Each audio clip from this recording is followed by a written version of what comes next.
Nuove professioni in aiuto alla persona. Oggi nella nostra rubrica la dottoressa Federica Ciccanti ci parlerà del ruolo dei genitori.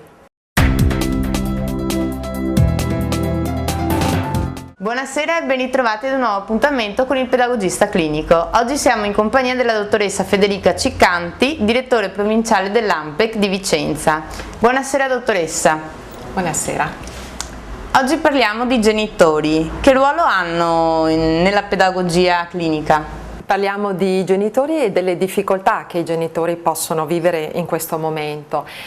Come pedagogisti clinici noi forniamo un aiuto ai genitori che si trovano in difficoltà, ad esempio pensando ai genitori di bambini che frequentano la scuola dell'infanzia e la scuola primaria, molto spesso sentono le segnalazioni delle insegnanti che appunto comunicano loro malgrado che i bambini, i figli hanno difficoltà a rispettare le regole, hanno difficoltà a rimanere in classe, hanno difficoltà a dare il giusto valore all'autorità della maestra, a riconoscerglielo, e i genitori cadono in ansia perché se da una parte riconoscono che è reale, che è vero ciò che dicono le maestre, allo stesso tempo si sentono responsabili ma non sanno come fare.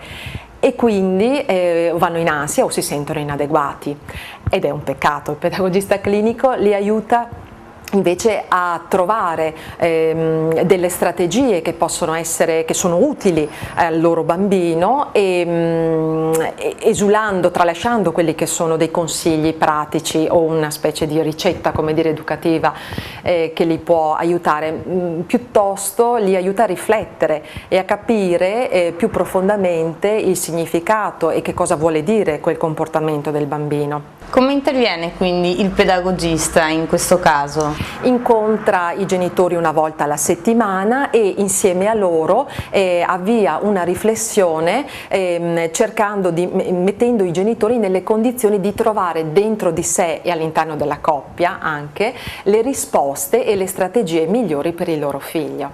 Quindi genitori e adolescenti, la relazione tra di loro come viene poi gestita?